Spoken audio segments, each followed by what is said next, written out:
দিনই ব্লগ বানিয়েছিলাম, যেদিন বিয়ের পর প্রথম বাপের বাড়িতে আসি। কি হচ্ছে রে?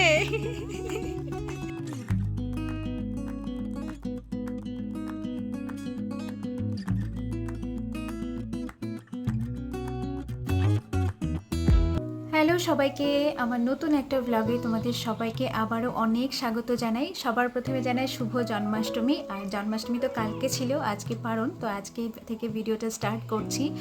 1 বছর আগে এই জায়গাটাতে বসে ভিডিও বানিয়েছিলাম, কারণ যেদিন আমি প্রথম বিয়ের পর প্রথম বাপের বাড়িতে আসি সেদিন ছিল জন্মাষ্টমী, আর তারপরের দিন ছিল পারণ। তো আজকে সেরকমভাবেই হয়েছে, কালকে এসেছি বাপের বাড়িতে জন্মাষ্টমী উপলক্ষে, উপোস ছিলাম, আর আজকে সকালবেলা ছিল পারণ। তো সকালবেলা থেকে তোমাদের সাথে আজকে ভিডিওটা স্টার্ট করছি, আশা করি ভালো লাগবে।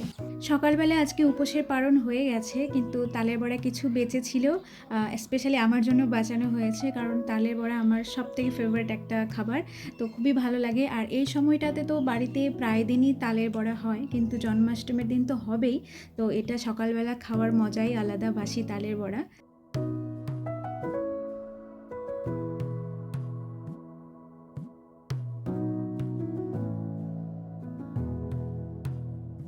আজ সকালবেলায় বাপের বাড়িতে ধান সিদ্ধ করা হয়েছে। অনেক দিন হলো এই ধরনের কাজগুলো আমি করি না, তাই ভাবলাম যে একটু ধানটা ঘাটা দিই। আর বাড়িতে সবাই ব্যস্ত ছিল, সেই জন্য আমিও কাজে লেগে গেছিলাম।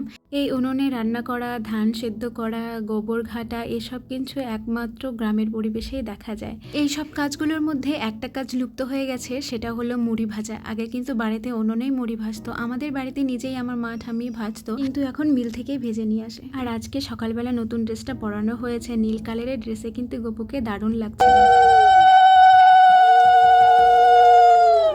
এটা ছিল আগের দিন রাতে, মানে জন্মাষ্টমীর রাতের ভিডিও। রাজ এখানে প্রথমবার গপুকে স্নান করেছে, তাও আবার ধুতি পরে।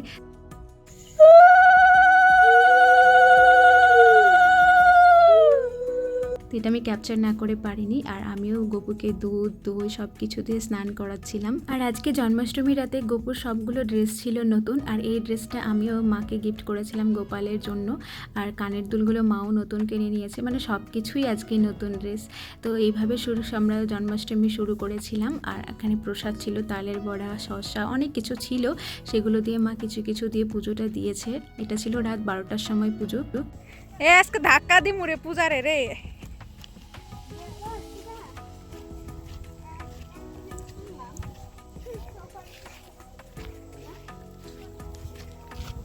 এই ভিডিওটা ছিল জন্মাষ্টমীর পারণের দিন বিকেলবেলা, যেদিন আমার বৌদি, আমার বোন সবাই আমাদের বাড়িতে এসেছিল। তো সেই জন্য আমরা বিকেলবেলা রাস্তায় বেরিয়েছিলাম ঘুরতে ভাটার এদিকে। তো আমরা গেছিলাম শাপলা তুলতে। আমি এখানে অনেক বছর পর আসলাম। এই জল ফুজবল এই চিচি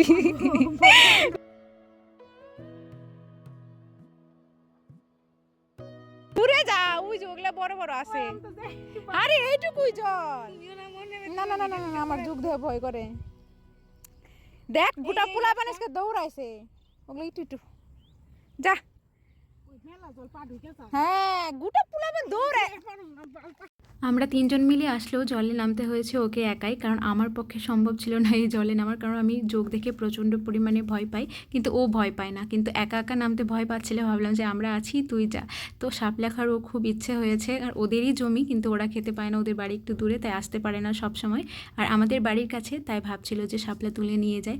তো প্রথমে ভয় পাচ্ছিল, কিন্তু ও যেতে যেতে পুরো জমিতে একদম শাপলা তুলে শেষ করে দিয়েছে, অনেকগুলো তুলে নিয়ে এসেছিলো।